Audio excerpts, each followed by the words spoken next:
Right, good afternoon, everybody. Thank you for watching this latest podcast on mental health and wellbeing. I am joined by my good colleague Ross Mitchell, who is a fellow personal trainer and enthusiast in the industry, who is passionate about physical and mental health. So this afternoon, we're hoping to explore some of the topics of physical and mental and emotional health and how they interrelate. And also some of the dangers that are attached to health and well-being ambitions generally. So that's a bit of a lofty point to start from.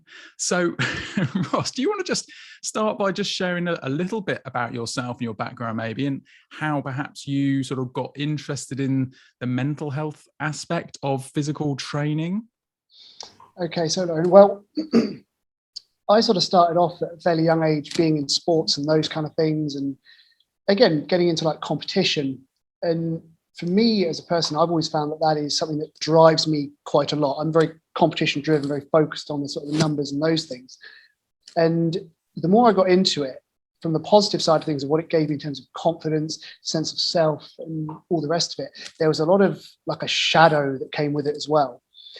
In regards to, you start to put a lot of pressure on yourself to perform. You start thinking, well, I must always be at this level and this peak. And that can start to influence your training and nutrition and all those sorts of things. And you start to become very devoid of what you may call a quality of life. And I found this as I was sort of going through, but also then in working with people, especially sort of early on when I first sort of got into the industry, it was, okay, this is what we're going to do. We're going to smash you, beast you, do all these things. That's what I've done. We all got to push more. And the people that loved it because that's what they wanted. But yet it then came to the point of, I'm like, hang on, they're not getting any better. They're not getting their results. What else is going on? Well, what's the missing gap here? And obviously they had their own demons and those things that were going on. And this then led me down the route of delving into sort of like the psychology, the philosophy and all those things, reading as many books as I could, attending sort of workshops and seminars and doing sort of very like low level, like the basic qualifications, just to sort of understand things a bit more. Right, in regards to coaching and all those sorts of things, just to be like, okay, well, what gaps are missing? And then being able to turn around and go, right, this person's come for training, all these things. There's a lot going on there, and I'm not qualified to help. So it's like, okay, this is where you may need to go and see a professional. We're talking like psychiatrist or something like that. It's like someone who's fully qualified in that thing. Is like, and again, it's where you couldn't say, oh, well, I think you've got this because I've got no idea. It's that case of, well, okay, have you spoken to anyone about this? Because what I've found with clients is they will tell you everything. Mm. And there's certain things, like sometimes a safeguarding standpoint, and those things you're like, okay, you need to go and speak to someone else about this. You need a fully qualified professional in this field to go and help you. And that's one thing I think as coaches, we do have to be very mindful of. It's good to do sort of like CBT and those things to get a good understanding of how to help people with behavior change and those things, and what people are going through. A really good set of courses run by Dr. Gary Mendoza in regards to mindset and stuff. I believe his website's called States of Change or State of Change. Okay. Apologies, Gary, if I butchered that, but it's worth going into, because again, he goes into, you're trying to create better habits and mental states with food and training and exercise and all those things. So this is where sometimes we need to reach out and understand when things sort of go beyond us. And that's what I found, is it started to change for me from being just purely about getting results, and then, okay, people are doing this for different reasons. It did take a few years for me to really learn that and accept it, because we do have our own biases and our own inherent sort of shortcomings in terms of what we're willing to see and accept. Mm-hmm. And this is what I found with people as well, is somebody can have the right answers, or the information can be there for you, yet you're just not ready to hear it yet. There needs to be something that allows you to then accept it and to move on and to grow as a person. And unfortunately, you can be the right coach for someone in 5 years' time. Sure. At the moment, you're just not right for them. Even though they might be a great person, you might get on well. On that sense, you're not ready to help them, because what you would want to tell them may unsettle them or cause them to revert for whatever reason, or set them backwards. It's just not right for whatever reason it is. And some people will say, oh, but you should be able to adapt and change things and all the rest of it. It's like, well, yes, I agree with that. However, if you're then going to have to take 3 years of training them and doing whatever, taking their money to get them to that point where they're ready to listen to you now and they can truly make change, you may have been better off referring them out to someone else, and that process would have only taken 6 months with this other professional that was better suited to do it. And then when they come back to you, there's a different layer of sort of respect there, because you weren't just in it for the money. It comes past the point, as you were rightly saying, with the mental well-being, the mental health and those things, of understanding that sometimes it's better to say, well, go and see this person, or go and find this bit of help, go and speak to these people, just so they can move forwards with it. And if you to put it in a practical sense, that'd be, I'm not a runner. That's not my thing. It's not my thing. I've seen your posts, I know. Yeah. I know that's not your... That'd be like me taking on someone and going, right, I'm going to teach you running mechanics. Can't do it. I understand them, but I'm not competent enough in them with a high enough level of skill to teach people to do them. Can I help them with the strength training and the basic stuff to build their overall base of fitness in a concurrent sense to help them perform? 100%. Yeah, I would still prefer that they worked with a running coach for their running technique, their cadence, their pace work, and all these kind of things. Because then you can liaise with that coach. So you're filling in your own knowledge and skill gaps. You go, oh, that's quite cool. And then that allows you to work with slightly higher level people, not because you can teach them, but because you can then refer back and forwards with that coach. You're creating a network of professionals. So the whole coaches supporting coaches side of things that will help each other out. So that's one thing I find in the fitness industry that has been very apparent to me, is people get a bit precious. They're like, well, no, this is my client, this is my thing, this is all me, it's mine. So, okay, well, are you trying to help this person succeed for the accolades for yourself, to go, well, this is what I did? And this is it. Or this is the savior, the savior syndrome, isn't it? It is that. And don't get me wrong, we all have that. It's all nice to feel that way. And yeah, you and I, we can both say we've given advice to people and they've done great things with it and they've really gone on. And that's not untrue. Yet the fact is, they themselves had to act on it. They had to apply it. And this is what I found with it, is it's in fitness, in business, in anything. If you've got information, it's apply or die. You apply it or you don't. And when most people, in the business sense, people don't apply the knowledge they have, their business can die a death. And that's where, again, it's very hard for some to let their clients be like, no, or say the clients did all the work, they put all the effort in. But the clients, they themselves will then say, oh, no, but it was all because of you. It's like, well, it's not. We pointed you in the right direction. You put the effort in. And that's we're guides, aren't we? We're guides. I mean, there's a huge amount that you just opened up there with already. Thank you. there's a lot that I'd like to sort of try and pick into before we lose the threads of that. And I think some of the key things that came out there is the recognition of the psychological issues to training. And the fact is actually that most people in the market are not training, or certainly the people that I come across, and obviously it depends, personal trainer to personal trainer, of course, right? But a lot of the market is a general market, and they're looking to just get a bit fitter, a bit stronger, look a little bit better naked, all that sort of stuff.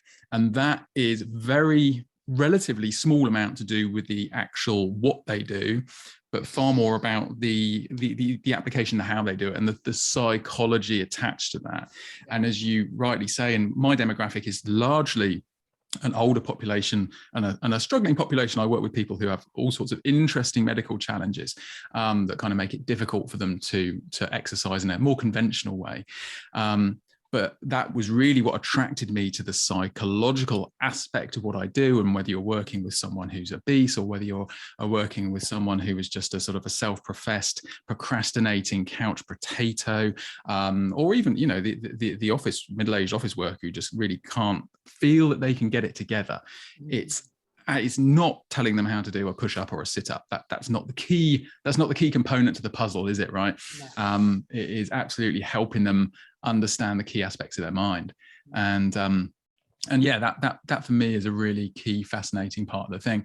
And again, you know, what you say is so right, that people in physical therapies, and this applies to all sorts of physical therapies. I know a lot of physios in my work, and they get this an awful lot as well, is that people come and they tell them everything. Working with people physically kind of helps them express what's going on psychologically sometimes. And in a way that, but if you said to them, go and see a psychologist or a counselor, they just look at you with confusion and horror. I think it's the, sorry to interrupt you there. I think it's the case of, you're more than willing to tell a perfect stranger on the bus all of your deepest, darkest secrets and problems than you are a qualified professional, because the person on the bus, you don't feel judged by them because you may never see them again. That's where it comes into a lot of it. And that then links back to our inherent fear. And this, again, in my experience, both professional and personal, is we fear change because change often means there will be some inherent need of sacrifice in something that our ego and our sort of inner self is not ready to let go of or give away. And in that is the same from a physical sense as well. People will fear the pain of change, of being in a calorie deficit, exercising daily, or training if they have an ultra specific goal, because exercise and training are two very different things. And it's that the pain of staying the same often doesn't outweigh the perceived pain of change. Now, Tony Robbins talks about this in the book Awaken the Giant Within. Great book. I remember reading that. Oh God, I think when it was first out, actually, I was like, oh, that looks interesting. Not knowing what it was about, read it, I was like, just mind exploded. And I've reread it at least once a year since then, and you always pick up something new. And one thing that stuck out when I first read it was people are more likely to move away from pain than they are towards pleasure. And it's very, very true. All you've got to do is look at the news and the media. And it's never, if you do this, you'll achieve this amazing goal and feel great and amazingness. No, it's if you don't do this, you'll die. And it's really like precipitated on fear. And it's like, I can understand why people say, well, that's not the way to go about things. But unfortunately, when people are afraid of something bad or consequences, they will shape up. It doesn't mean it's necessarily the morally sort of the best way to do things, yet it's one that's effective. And understanding base human psychology, it's sort of, that's what they move away from. We're very risk-adverse creatures, right? When you have a kid, say, a kid looks at a fire, don't touch that, you'll get burnt. Don't touch it. Okay. Because you know that they're going to get a little singe and go, oh, no, I'm not doing that again. Because then they understand there's a level of fear that comes with that and a level of respect of, okay, don't touch the hot thing because it burns. And that's how we start to learn. The same as when people, they might unfortunately be obese, have excessive amounts of alcohol consumption, poor food choices. Again, why is that? Is it from a psychological trauma? Is it just because they don't care? I mean, unpacking all of that's going to require a lot of work. Yet most people will not change until they get to that point of heart attack. And even then, that's still not enough for some. That's still not enough for some. And you're like, okay, fair enough. And this is where people say, oh, yeah, but we're morally obliged to help them. No, we're not. You can help the people that want to be helped. And some people, they don't want it. So it's their choice. If they wish to live that way, that's totally fine. However, there will be a level of judgment that comes with that, especially when they then start to say, oh, but this is this problem, this is that problem, I'm the victim, all the rest of it. And you're like, okay, yes, there'll be certain things beyond your control in training, exercise, health, nutrition, all the rest of it. You may live in a very socioeconomically low income area. That's unfortunate. However, there's things you can do about it. You can study free online courses that say the government provide to upskill yourself. You can go and do paid courses, maybe getting a grant, which might help you pay for it. You can move areas. You can do all these things that are within your control, and yet people won't. And that's when you're like, okay, you're making the choice to stay in the situation you're in, yet you've got all of these options afforded to you to change, and you're not doing it. I can understand you're not happy in all these things, but you're not going to get my sympathy because you're willingly choosing to stay in that place. Now, the big question is why? I cannot give you any more empathy or understanding without knowing why. And yet sometimes the people themselves don't know why. And that's the crux of the matter, is when they don't know themselves, it can be very, very hard. And this is where, as coaches and trainers, as you say, we're quite lucky because we work with the general population. And again, only in my experience, people from, say, if we say 18, when they can get into a gym, like 18 years old, up to maybe 35, we'll go 35. Most of them, they want to look better naked. That's the thing, is it's aesthetic for them for the most part, right? We're talking broad terms here, broad strokes. Then when they get sort of 35, 45, 55, it becomes more about, oh, I've got an injury, I don't quite feel healthy, I put on a bit of weight, my blood pressure's up, this and that. And then it becomes less about aesthetic and more about, okay, I need to be functional, for lack of a better term. Basically, they need to be able to live life and do the things they want to do in life without being winded or getting ill. Once you get to sort of like, say, the 55 or above, the 65, the 75, then it becomes about quality of life, avoiding falling over, avoiding getting hurt and all these kind of things, because now it's about longevity. It's about, okay, I've spent a life doing what I wanted, but now I'm going to try and make up for that, because they may have arthritis because of being overweight for years, not because they were highly active, but because they were overweight and carrying around extra. So this is where it starts to change. It goes from sort of the youthful exuberance of, okay, I want to look better. And then it becomes, okay, I need to be a bit stronger and be doing a little bit more and stay a bit fitter, a bit healthier. And then as they get towards their sort of golden years, it's like, well, actually, I need to really think about my long-term health now. And it's that question people say, oh, it's never too late to change things. But yet, unfortunately, in some cases, it really is, because the damage has already been done. Yeah, I mean, I likened it to pensions, coming from a financial background before I embarked on this second stage career and stuff. And yeah, so like a pension, technically it's never too late, but the sooner you start putting in that investment pot, the better your return is likely to be. And like a pension, you can't guarantee things, right? So you can do all the right things, you can do all the exercise, and you can do all the nutrition, and you can still be killed by a swan, right? So these things can happen to us, right? And equally, there are the outliers who do all the wrong things and they seem to live to 100 and all those sort of jazzy things. But no, absolutely.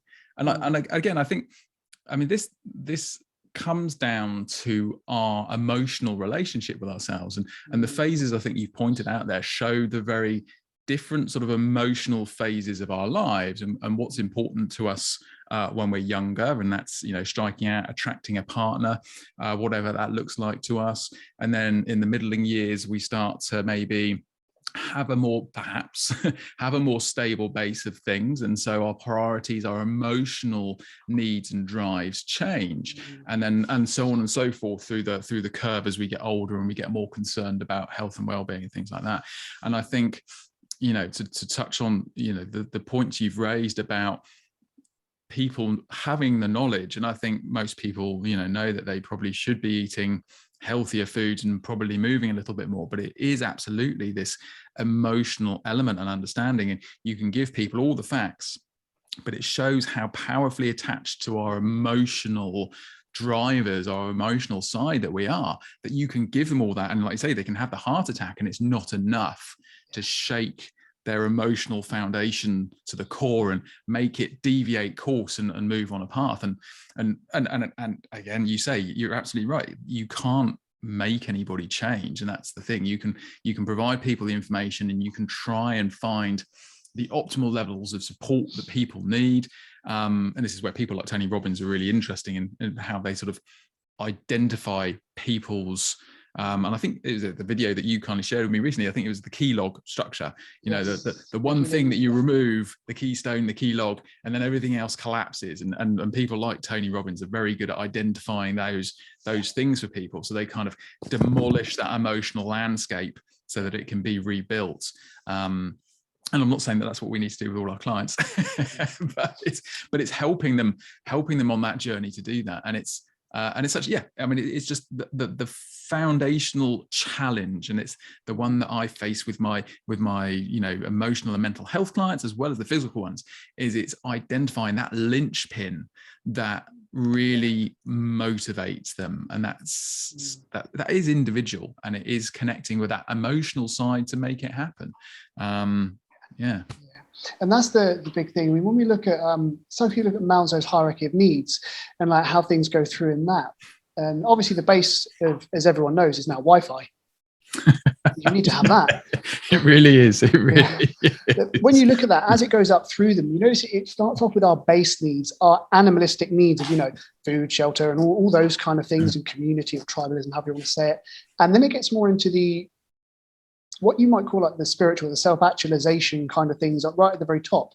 And one thing I think now is that a lot of people, they want to rush towards that. We've almost got this false image. Now, this is a negative side of fitness and exercise and all those things, is people look and they see these perfected models, like the epitome, the sort of, wow, that's where you want to be. So, okay, but they didn't get there like that. Even the exceptions didn't get there instantly. They took years to get there. And yet there's a lot of pressure that people put on themselves now And it's like, why? Oh, because I feel I need to be that way. Okay, why? And keep asking why. Like, use the 5 whys. Ask why 5 times, and you'll start to get to that point of people really sit and have to think. Now, one thing in fitness that we do quite a lot is we will fill the silence, because most fitness professionals hate silence. No, ask a question to your client or who you're working with, who you're talking to, and shut up. Let them speak, let them think. Just because they're not saying anything doesn't mean that there's not something going on in their head or their mind. And it can be so hard, because sometimes you may think that you know what you've got the answer. You might be right. And if you are right, that's good for your ego, but that's all it is. It's an ego sort of boost. But more often than not, if you give somebody an answer or a suggestion, they will be like, actually, no, yeah, you're right. What you're then doing is you're then taking responsibility for them and their responsibility to themselves away from them. So if something goes wrong, they've now got to get out of jail free. It wasn't my fault. And this isn't what we want to do. We want to help people grow as people, as trainees. So when it comes to training versus exercise, as an example, training, at least to me, is highly specific. I'm like, okay, so that's a specific goal. Running a marathon, deadlifting 3 times body weight, climbing for a sport, martial arts, whatever. Okay, that requires a very specific set of steps to achieve this outcome that you claim you want. Now, why do you want that outcome? What will achieving that do for you? How will it benefit your life? How will it make your life better? And having people answer those, because as say we take the people from 18 to 35. Oh, I want to start lifting, build some muscle. Okay, so how will that benefit your life? I'm thinking of something somebody said to me recently. It's very honest. I was like, I appreciate this, man. He was like, well, it will just help me with the women, won't it? And I chuckled and I was like, I get that, man. I can understand that. And that's fair enough. And yet I've had female clients say, okay, so why is that aesthetic goal important to you? This person you've shown me on Instagram, why do you want to look like her? Oh, well, I like the way she looks. And this. Okay, that's great. So how will it benefit your life? It's like, well, and they won't quite say it yet because they don't want to be seen as vain or be judged for being vain. And it's like, it's okay if it's because you want to attract people, it's fine. And then the floodgates start to open. Oh, I was bullied. I was this, I was that. I want to stick it to people and show them I can do it because they're now, their life's fallen to bits. And they want to sort of be like, okay, I've done something. I've made something of myself. Okay, that's fine. Yet having that attitude, that what some people say, it's a selfish attitude to want that. If you end up achieving that and look that way and make them feel bad, you're a bad person. It's like, no, it's not. So it's understanding that people will have those drivers because they want to feel better in themselves because of the outcomes and the benefits that will bring them. I remember watching a social experiment on YouTube. I went down a YouTube rabbit hole. I've done it many times, like years ago. And it was on attractive people and the benefits they have in life. And they were like, no, it's not a thing. I still have to work hard and all the rest of it. So yeah, okay, we're not saying you don't. But what they then did was they used like prosthetics and body suits and things to change them from one person to another, essentially, so they were unrecognizable. And the comparison of how they were treated was massive. And then all of a sudden they're like, but now can you understand? Because this was an attitude I have, or used to have, or had, I should say, when I was a lot younger. It's like, well, just eat less and move more, do things. Just, why are you doing this? Oh, you're just being lazy and all the rest of it. And you don't actually understand. But then like watching that and listening to it and listening to people, it's like, actually, if you've not experienced that, you cannot have true empathy for it. The best you can hope for is like a pseudo empathy where you try and put yourself in their shoes. But that's where experience is a massive thing. This is why those people that potentially say they lose 100 pounds and they then change their life, become a PT, that's why they can resonate and connect with their clients on a much deeper level than people that potentially have always been athletic or lean or whatever. Because they understand the struggle, the mental barriers that were put in place, and they can connect with people. Because that's one thing I feel that is also forgotten, and I think people need to be aware of, is the people you're working with or appealing to in the commercial gym or like regular life, you can't go in at the place you are at. You need to go in at the place that they are at. Start at the point they're starting from, not where you think they ought to start from, because it's not right. You might have a plan for them that's, say, realistically 18 months down the line. Yet you need to really back that off and start from where they are starting. And this is why a lot of people that newly qualify, again, I've seen the jealousy on some people that, oh, this person's just qualified and they've got all these clients and they've got all this money and it's just not right, they're crap. I'm like, from a professional standpoint, maybe you might be right. Yet from an emotional standpoint and a sense of connection and understanding the person they're trying to connect with and how they speak to them, how they treat them, how they support them, they are right where they need to be. The problem you now have, because you've been in the industry a while, is you don't connect with these people anymore. So you have a choice. You either need to reassess your perception, your perspective of things, and come down a couple of steps to connect with people again, spend time with them, or you find different clients that are at the level that you are now best suited to train at. And this is the thing. That's why if we use surgeons as an example, you have specialist surgeons like neurosurgeons. They only deal with the brain. You don't get them doing general operations. Why? Because they now only deal with the brain stuff. That's what they do. They will not take a step down. So the clients they find aren't general people. They are only helping the people that specifically need them. But they had to make that transition. They started off as general surgeons once, and as they got more and more niched, they got further and further away from the median, from the baseline of where people are. That's what some PTs and fitness professionals are now. They're so far removed. Yes, they can still appeal and help a lot of people, yet they need people that are in that stratosphere. They can't appeal to the majority, to the everyone, the average sort of guy and girl anymore. And this is one thing I think that is often forgotten when it comes to that sort of level of change, is mentally, people don't see the world as it is. They see the world as they are. And we can forget where the world actually is. When I say the world, I'm talking about like people in the world, kind of thing, like where they are in this particular moment in time. And that's quite hard, because that's where the negative side of fitness, as I'm sort of touching on, comes into it. Say like the two younger people I've spoken to recently about where they want to be, is the place they're starting from and what they're looking at on social media. They're two entirely different things, but yet they've been conflated to be the same, and it's not. And this then leads to self-imposed stress. It leads to potentially eating disorders, obsessions with training and exercise, potentially substance use in terms of performance enhancing drugs to get a faster result. It might even be down to then editing the social media photos using Photoshop and all those kind of things to gain more validation from social media. And yet they then don't want to meet these people in real life, because that's why imposter syndrome is so high now. It's because a lot of people are creating that false image that they have one thing and they are something, when in reality it's entirely different. And this is like, from a fitness standpoint, what is putting a lot of pressure on, especially the younger generations, and even some of the older ones, if people don't know what to believe anymore in fitness. And that's one of like the real negative things that comes with it. And this is where now, from the way I try to work with people, is to get them to improve their relationships with food, improve their relationships with themselves, and to help them understand it's like, well, no, you're doing well, you're moving forwards. You cannot constantly rely on praise. It's like getting a new car, right? Because that's what social media does. It gives us constant praise and instant gratification. If you buy a new car, right? Say you buy a new car, Marianne, and I look at it, I'm like, that's amazing, man. Well done. That's awesome. 6 months later, car's still in good shape. It's looking good, man. A year later, oh, you still got it then? A year after that, nothing. Gone. Because it's no longer novel. I no longer care. I was polite and curt. The first one, I'm like, that's awesome, man. And then I'm like, okay, that's really cool. And then after that, it's like, well, it's a normal thing now. You don't get praise for something that is now normal and standard.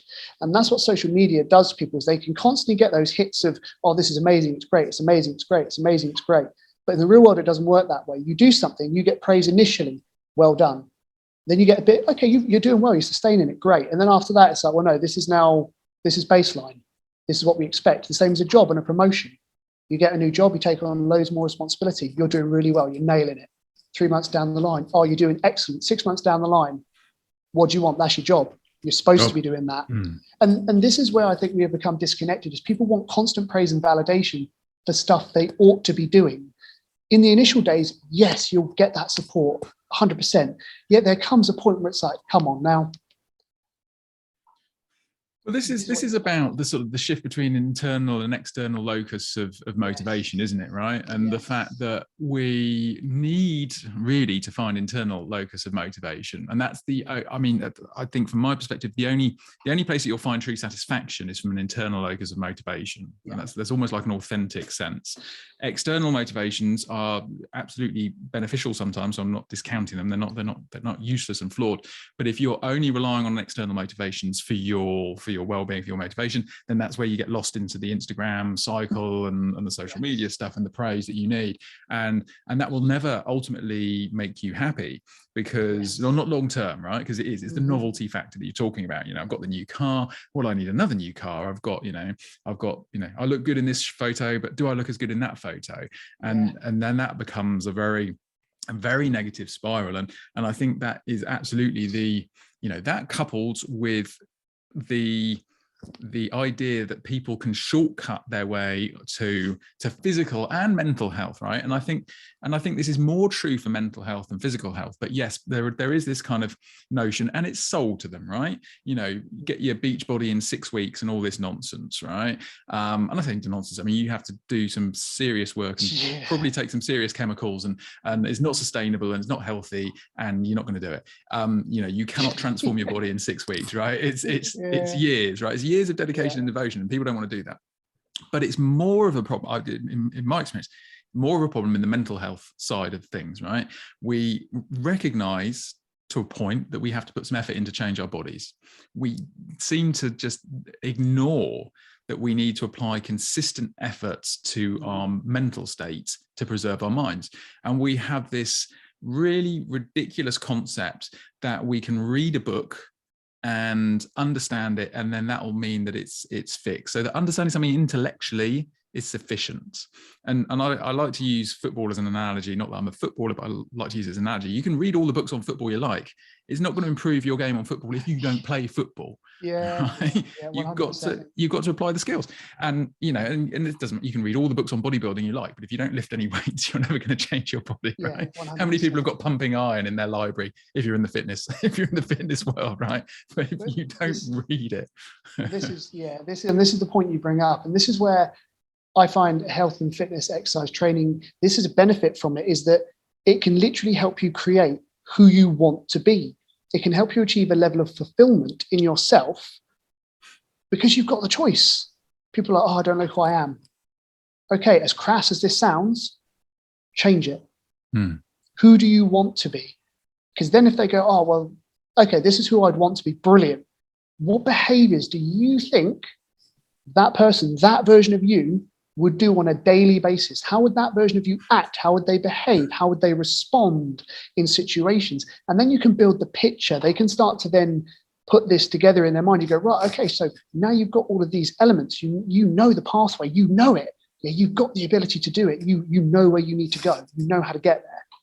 What's the first step you're going to take? And they're like, I heard Jordan Peterson say this recently. What is the one thing that you know full well you could do in your life now that would improve it indefinitely moving forwards? Something along those lines. I butchered what he said, but that's the general thing. And then he sort of ends it by saying, do it, like do the thing. And most people won't.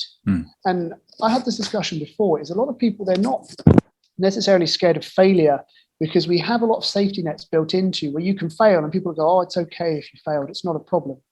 And they make all the excuses and sort of justifications as to why it's not the person's fault when usually it is our own fault. People are scared of success because success often means sacrifice. And that may mean sacrificing your social circle because you now realize that those people are holding you back. It doesn't mean they're not good people. It just means that they are holding you back. They're not allowing you to grow and become a fully realized version of yourself. Now, in fitness, you're the strongest person in your gym. Yeah, you're now the big fish in the small pond. Great. You want to get stronger? Don't stay there. It takes a very rare individual to stay in the same place and constantly grow to exponential levels. They have to go somewhere else to learn from people that have already climbed that part of the mountain and achieved that pinnacle, to gain the tools, to gain the knowledge, to not shortcut their way there, but to take off a few years. Say if you want to build a good business, great. You can have somebody help you start, get you up to 35, 50 grand, right?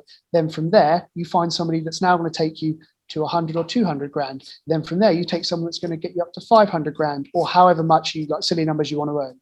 You need to go to the people that have done it, but be in mind, there's going to be a price to pay for that. In that case, it's going to be actual money, investment.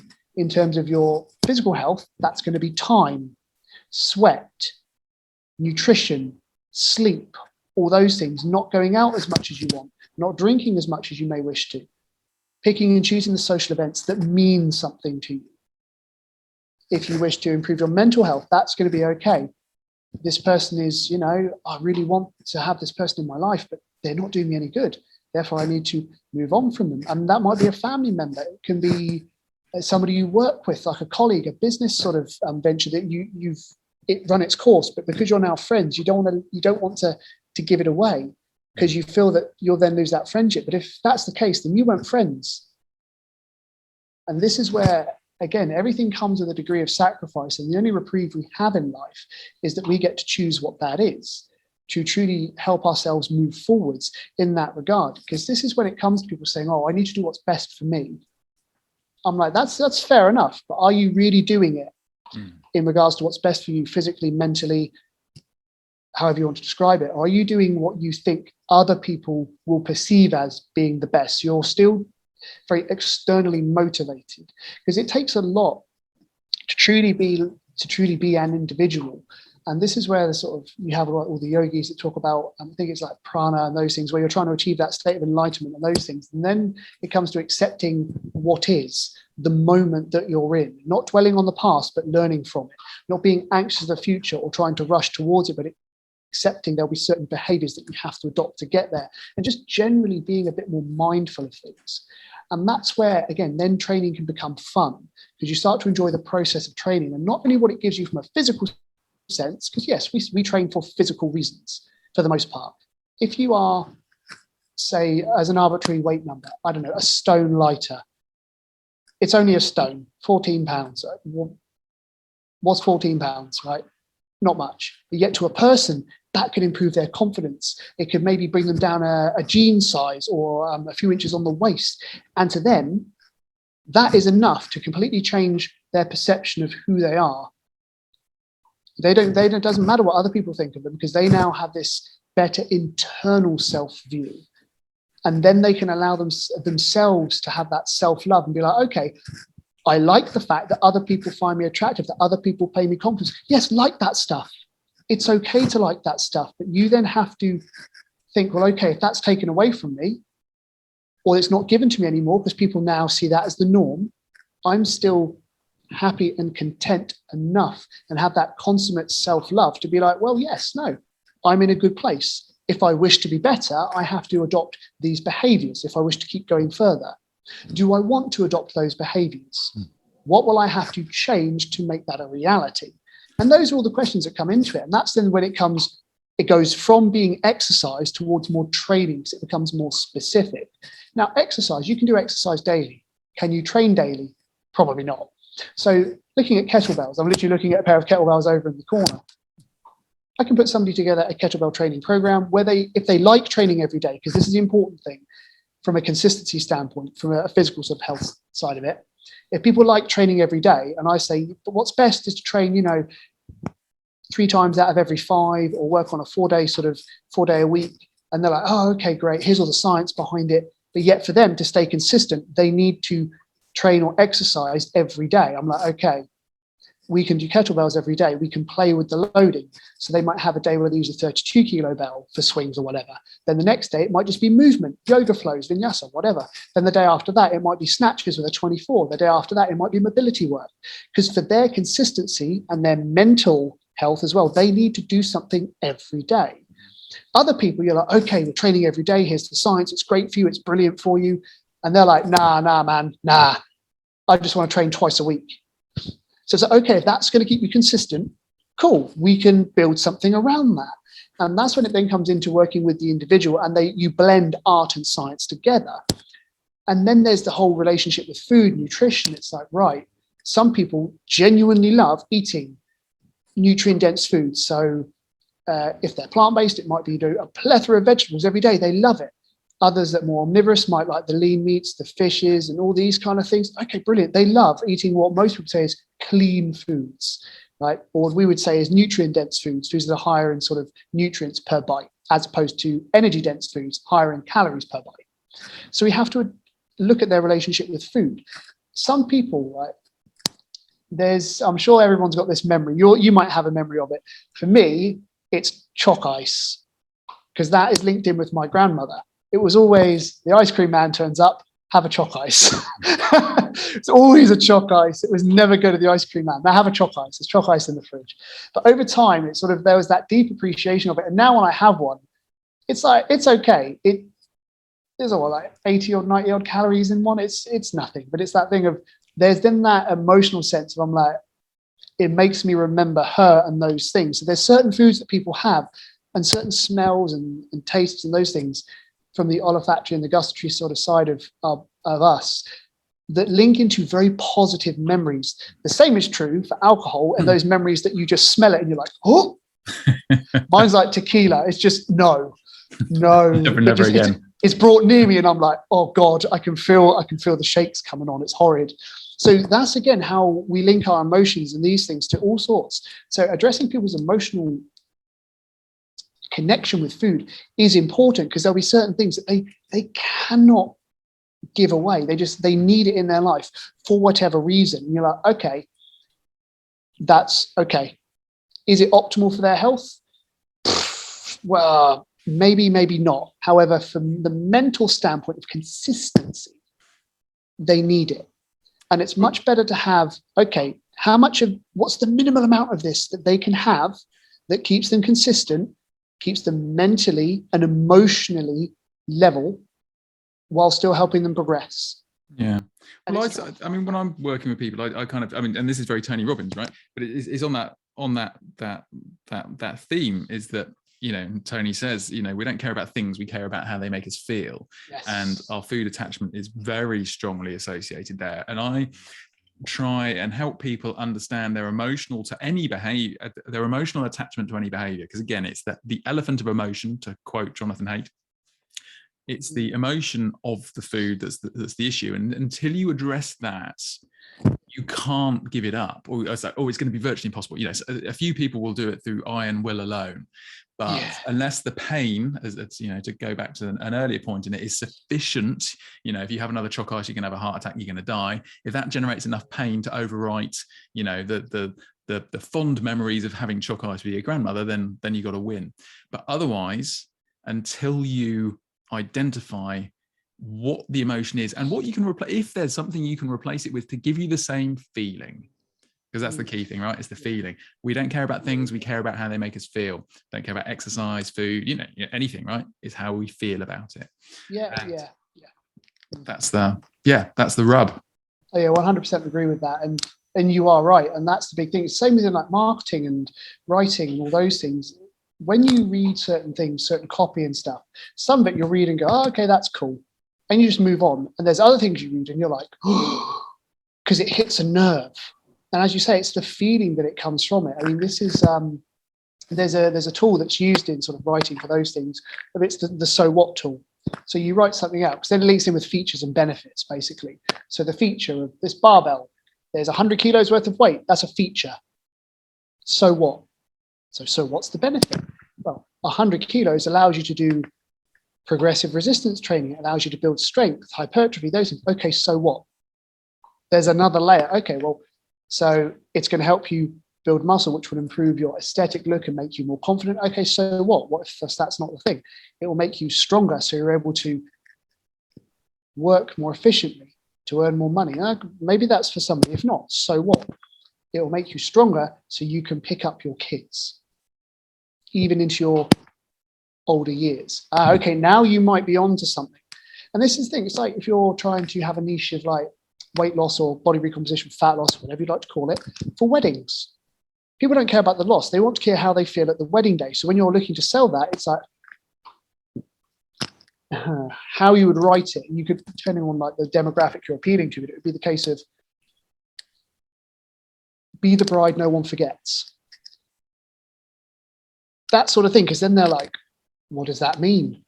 I don't want to be, I want my wedding to be remembered. Because some people, that's their internal motivator. They want to be that bride that people look and go, oh my God, it brings a tear to my eyes. She looks beautiful. It's amazing. Okay, that's cool. That's the motivation for them. It's being unforgettable. So they can look at that day and be like, and all the memories that come with it. So you're selling a training package, which is basically just, we're going to help you lose weight, like body fat. But you can't just say that, lose body weight, lose fat for your wedding. And people go, you saying I'm fat? No. So you rephrase it. So that's why asking, so what? If people like write something from a marketing standpoint, ask themselves, so what? Most people list features.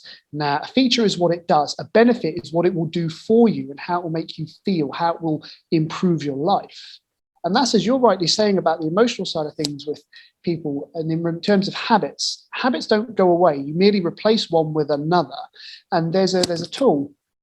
I can't remember where I read this, or perhaps I heard it on a podcast, but it's, say somebody constantly goes to the cupboard for a snack.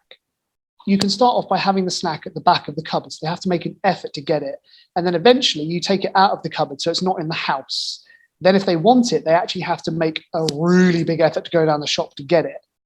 And it's those kind of things. You're making the barriers to it much, much, much larger. You're increasing the pain.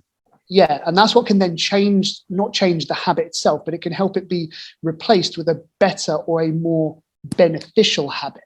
So, okay, instead of going for the chocolate bars that are now no longer there, you might have apples there instead. People go, well, how many apples can I have? As many as you want. Someone will go, well, do you know, according to the science, you can get overweight eating apples. I'm like, great. I understand you. Go and try it. If you get overweight eating apples, you deserve a medal, because that's impressive. Just because of how satiating and stuff they are. So this is what I mean. So people turn around and say, oh, yes, but, and you're like, oh, Christ, here we go. We can always cherry pick the things or the logical fallacies to get the point across we want to make. But this is where, again, it's then slowly changing those habits. There's a really good book actually called Motivational Interviewing for Nutrition. I can't remember the author of it. Their name has just flown out of my mind. But that's a great book around, again, people's relationships with food, the trigger, the reward, and how it all sort of links in and goes back into itself. And once we can understand that process and that sort of behavioral change model, it becomes more accessible to coaches and to us and to people to become more aware and more mindful to actually change them. And this is where, when it comes to your training routines, your exercise routines, or whatever it is you're doing, or your food, your habits, it's doing it in small steps, and then also celebrating the small wins for yourself as well. Learning to self-praise. So going back to what you were saying about the external validation being very, very present, by all means, use that at the start. Use it at the start. And then try, obviously, if we're working with people, then you have them try to be like, okay, so what did you do well today? What are you proud of today? What do you mean? What did you do that you thought, yeah, I couldn't have done that 6 months ago, or even 6 weeks, 6 days ago, I couldn't have done that, but I've now done it today. What did you do? So then they start to recognize their own strength, their own sort of like fortitude mentally, and their own progress. So they self-praise. Charles Poliquin used to say this, that he would write down, I think it was a gratitude or a gratefulness diary. And was it either every morning or every evening? I can't remember which it was. He would write down, it was every morning, I think, 3 things that he's grateful for. If memory serves me correctly, 3 things he's grateful for. The 5 things being written at night. Where did I get this from? It might have been How to Win Friends and Influence People, or a business-related book. I'll need to double check where that was. Was it one of Brian Tracy's? Could have been one of Brian Tracy's books, but whatever it was. In the evening, write down 5 things that you can do tomorrow that will improve your life. So you write down the 5, obviously from a business sense, what 5 things must you do tomorrow that are of high priority? And obviously, the reason for doing that at night is that subconsciously your brain can tick over and you can come up with the answers. And then you go then through the day. Hopefully, you might get them done. If there's 2 that are still on there, great. They now becomes number 1 and 2. You write down 3 more things for 5 in total that night that you can do the next day. The same sorts of habits and little mental tricks can be applied to people's fitness and their nutrition as they're moving forwards with things, to give them the mental confidence that they can do it on their own. Because although we're told and we're led to believe that we are given that whole thing of, oh, you're strong, you're powerful, you can do anything you want, it's all surface level stuff. No one actually gives anybody anything tangible to help them do it. They're just kind of like, yes, you can do it. Everyone goes, yes, amazing, great. And it's like the generation of like quick hit 3-minute motivation. It's like, well, no, you actually have to now go and apply it. And that's what's missing. That's what I mean by lots of surface level information, the tip of the iceberg, but no one ever goes below it, because you can then be called out for that if something's wrong and something's not right. So you just have to be very, very aware of them.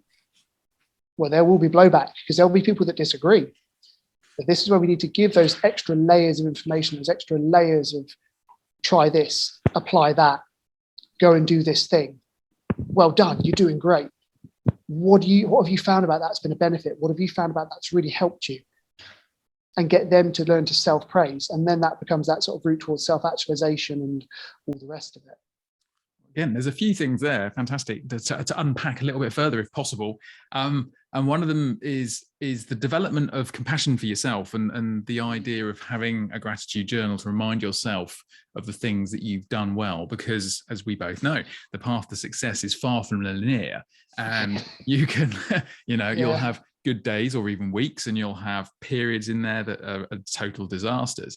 And it's very easy, again, because we're focused on the negative rather than the positive, that we have a bad day and we instantly just think that's undone everything that we've built and achieved and all those sorts of things, whereas it's just potentially a minor and unfortunate setback that we need to step up to. But and I love the idea of writing things down, because it just transforms our mental landscape as well, and this applies very much if you've got problems in your head with emotions and things like that too. Actually writing stuff down, getting it out of your head, putting it into the world, makes you far more likely to take action the next day in terms of a plan forward. Noting the gratitude, it makes it far more tangible. Getting problems out of your head is critical. And the other thing that is I think, and it's something I read in Alan de Botton, Religion for Atheists, is this idea of applying a religiosity to the practice. So this isn't about having a religion, but having that dedication, the religiosity of practice in doing things. So day on day, and you moving further back into our conversation, you talked about people who might want a kettlebell program every day of the week. So they need that discipline to keep them going. It's that religiosity of approach, that kind of discipline of creating a model that's authentic to you, so that you're not relying on chance to make the transformations and changes in your life. So for example, having a gratitude journal every morning or every evening, writing down some of the key actions you're going to do the next day, writing down a particularly sticky problem in your mind, having your training program, your nutrition program kind of conceptualized and written down. And it's all really boring to write these things down. And this is the problem again. This is sort of, and we know we should do it. It's the logical thing, but versus the emotional thing that always comes in, right? But yeah, I think if whatever religious approach method you can apply to your mental and physical health will transform your results. So yeah, these are things that I'm thinking about and trying to sort of bring more of that structure to my own health and well-being, as well as those of my clients. It's got to be integrated into their world. It's got to fit with their life, accepting the sacrifices that are ultimately having to be made. And it's so thorny, because it's all about this complex relationship between what we know, the rational side of us, and what we know is good for us conceptually, intellectually, and how we feel about it instead, which are two different things for some people. Now, some people, obviously, those two marry up in certain contexts, right? So, for example, you can argue that people in the fitness industry generally have a concept where their emotional well-being is obviously very closely tied to the physical experience they're doing, and so the rational side and the emotional side are in sync, right, and moving in the same direction in that context, right? And there'll be other parts of our lives that it doesn't work, right? So there'll be disasters between rationality and emotions, right? And it's just trying to help people bridge that gap for themselves with a way that's authentic to them. And you touched on mindfulness and other methods for recognizing what's going on in our minds, recognizing the emotional patterns, the habits, the addictions that we have, how we actually feel about it. And yet mindfulness, and I'm biased because I teach mindfulness, is an excellent way of developing that habit. And we've got a class starting. Yes, it sounds like there's a few extra people, obviously because I'm in the gym at the moment, that are now coming in next door to get themselves ready. So I think there might be music that's going to start blaring soon. So we might have to leave it for today and pick this up again another time. This might be the end of the conversation today. Yeah. But Ross, thank you. This has been fantastic, very interesting, very engaging. Thank you so much for sharing your wisdom based on your experience, and thank you for having a chat with me. No, so thank you for having me on. I say it's always good to sort of just again start to talk and like share some few things, because we can talk about that the programming, the numbers, the details of the macronutrients and nutrition, all these things. So the cows come home, yet that doesn't, as we've discussed there, doesn't address the root cause, which is the why.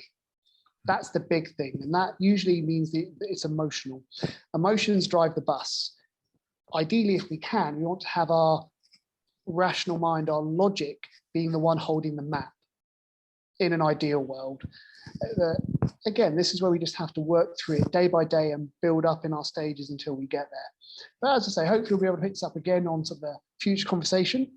Yeah, no, definitely. Just one last thing. Where can people connect with you if they would like to get some more of your work? One of the easiest places is Instagram, and that's just at RossFitPT10. I'm usually pretty active on there, and you can then find some of my social media links on that and just ping me a question and ask anything you have from there. I'll often be able to respond to people within sort of like 24 hours or so, unless the world's fallen apart for whatever reason. What do you mean? And well, just generally, if the world falls apart, there's nothing going on. If I break my phone, if Wi-Fi's gone, like heaven forbid, that's what I mean. But again, from there, and if I don't have anything that I can sort of give to people or help them with, I'll try and refer them to somebody that has. And yeah, just try and sort of work from there if possible. Fantastic. Right. Okay, Ross. Well, thank you very much. And I think the feed's just frozen. So that really is the end of the That really is the end of the internet.